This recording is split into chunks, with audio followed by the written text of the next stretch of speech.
नमस्कार, स्वागत है आपका वीके न्यूज पे। आपने वो कहावत तो सुनी होगी कि चोर की दाढ़ी में तिनका।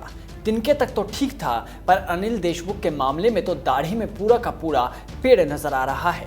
तभी तो उद्धव सरकार अब सुप्रीम कोर्ट के दर जा पहुंची है। हालांकि उनका संवैधानिक अधिकार है, लेकिन इस फैसले के बाद उद्धव सरकार पर सवाल उठने लगे। सवाल ये कि आखिर किस बात का डर उन्हें सताने लगा है, आखिर सीबीआई जांच में क्या परेशानी है। जबकि कहते हैं कि सच ना तो कभी छुपता है और ना ही कभी छुपता है, तो फिर उद्धव इतने डरे डरे से क्यों नजर आते हैं? क्या इस मामले में उन पर भी कोई आंच आने वाली है? क्या इस मामले में और भी नामचीन लोगों के नाम शामिल हैं? सवाल ये भी है कि 100 करोड़ की वसूली अगर हुई तो 100 करोड़ किस किस ने हजम किए? क्या ये पैसा महाराष्ट्र सरकार तक ही रहा या फिर दिल्ली हाईकमान भी पैसों की बारिश का आनंद ले रहा था? आखिर अनिल देशमुख कांग्रेस से जुड़े हैं।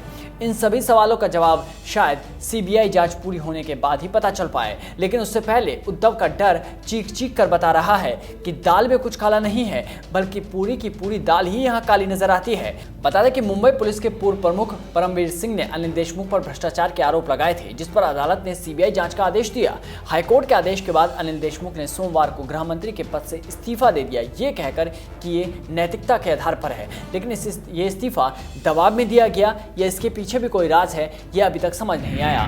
खैर, महाराष्ट्र गृह मंत्री के पद से भले ही अनिल देशमुख से उद्धव ठाकरे सरकार ने इस्तीफा ले लिया है, लेकिन उनके खिलाफ सीबीआई जांच के फैसले का विरोध करने के लिए वो सुप्रीम कोर्ट पहुंच गए। बॉम्बे हाईकोर्ट की ओर से सीबीआई को अनिल देशमुख के खिलाफ प्राथमिक जांच करने का आदेश दिया गया था और इस फैसले से राजनीतिक गलियारों में हड़कंप मच गया और इसी फैसले को उद्धव सरकार ने सुप्रीम कोर्ट में चुनौती दी है। बता दें कि मुंबई पुलिस के पूर्व कमिश्नर परमवीर सिंह की ओर से अनिल देशमुख पर 100 करोड़ रुपए की वसूली कराने के आरोप में उच्च न्यायालय ने यह फैसला दिया था।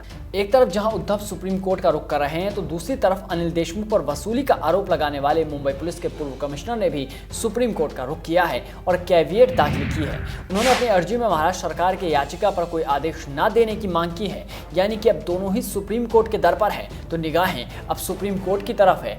एक तरफ उद्धव तो दूसरी तरफ परमवीर। सच की कलई जल्द ही खुलते हुए नजर आएगी। वैसे आपको बता दें कि सीएम उद्धव ठाकरे को भेजे अपने इस्तीफे में अनिल देशमुख ने साफ कहा था कि उन पर लगे ये आरोप गलत है, लेकिन अदालत के फैसले के बाद वो नैतिक आधार पर पद से इस्तीफा दे रहे हैं। सवाल ये कि अगर आरोप गलत हैं तो फिर इतना डर क्यों?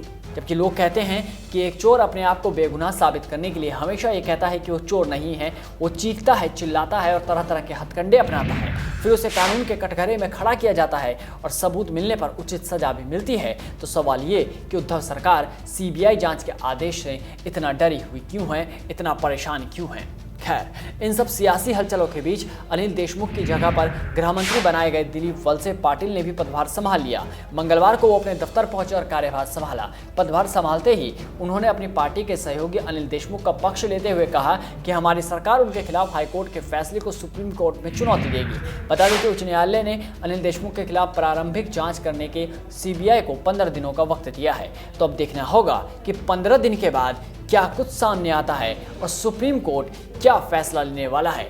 इस रिपोर्ट में बस इतना ही। देश और दुनिया के तमाम बड़ी खबरों से जुड़े रहने के लिए बने रहिए वीके न्यूज़ के साथ। नमस्कार।